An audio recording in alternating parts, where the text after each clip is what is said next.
আসসালামু আলাইকুম। হাই রে হাই, সৌদি আরব কিন্তু আগের মতো নাই বন্ধু বান্ধব। কি একটা অবস্থা এখন, বর্তমানে ভয়াবহ অবস্থা। আপনি কি করে খাবেন সৌদি আরব? এখন তো খাওয়ার কোনো স্টাইল নাই। আমরা আগে তলবের কাজ করতাম, হাঙ্গারি স্টেশন, কিতা, জাহেজ, কত কিছু অর্ডার মারতাম। এখন বর্তমানে সবকিছু বন্ধ করে দিছে। কি করে খাবেন? এখন আপনি প্যাসেঞ্জার মারবেন, প্যাসেঞ্জার মারলেও 20,000 রিয়াল করে জরিমানা করবে। আমাদের পাশে এক বন্ধু, তো উনি প্যাসেঞ্জার মারতো।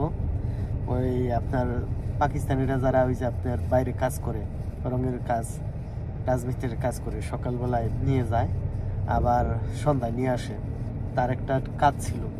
তো সেই লোক তলবের কাজও করতো। তলব বন্ধ হওয়ার পর থেকে আমাদের তো কাজ এখন বর্তমানে নাই।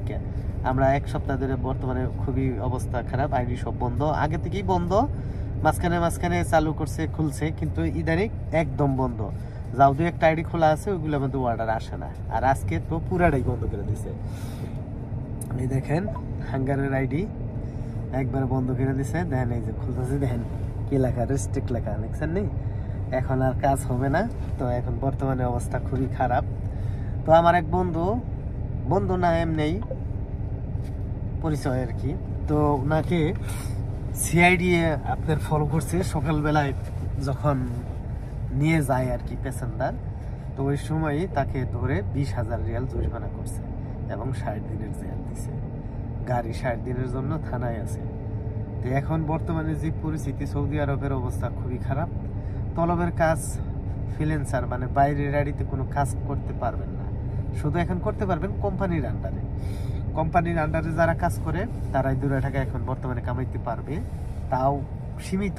মানে 450টা টার্গেট বা 400 টার্গেট দিবে, 2,000 টাকা বেতন, মানে সৌদি আরবের 2,000 রিয়াল। কোম্পানির গাড়ি, তেল খরচা, তাতে মোটামুটি খারাপ না, ভালোই। তবে টার্গেটটা বেশি হয়ে যায়, 450, 400 এরকম টার্গেট দেয়, তো অল্প বেতন। তো যাই হোক, এখন আর কিছু করার নাই, আমাদের নসিবে যা আছে তাই। আমরা কোম্পানির ডিউটি করি, এখন কোম্পানির বেতন পাই 2,000, আলহামদুলিল্লাহ। 8 ঘন্টার ডিউটি, এটা নিয়েই আমাদের এখন চলতে হবে।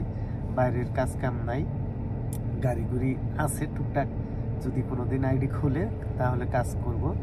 আর আপনাদেরকে সতর্ক করে দিই এটাই, আপনারা কেউ প্যাসেঞ্জার টানবেন না, প্যাসেঞ্জার উঠাবেন না, ডাকবেন না। ডাকলে কিন্তু ভাই 20,000 টাকা জরিমানা। তো যারা যারা পার্সোনাল গাড়ি আছে তারা অবশ্যই হুঁশিয়ার ও সাবধান থাকবেন, কারণ বর্তমানে অবস্থা খুবই খারাপ সৌদি আরবের। আপনার প্যাসেঞ্জার উঠাইছেন, নামাইছেন, যদি দেখে মুরুলে বা সিআইডি, টিজিএ, একটা আপনার পুলিশ বাড়িছে, টিজিএ মানে পুলিশের উপর তাও অনেক পাওয়ার। তো ওনারা আপনাদেরকে ধরে 20,000 রিয়াল জরিমানা, 60 দিনের জেল, তারপর বাংলাদেশ পাঠাই দিবে।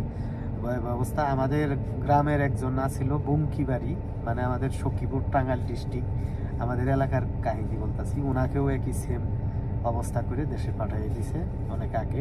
তো যাই হোক, সবাই ভালো থাকবেন, সাবধানে কাজ কাম করবেন, প্রয়োজনে কোম্পানির কাজ করবেন। যদি কোম্পানির কাজ না থাকে তাহলে যে কোনো কোম্পানিতে তলবের কাজে কাফালা হয়ে যান।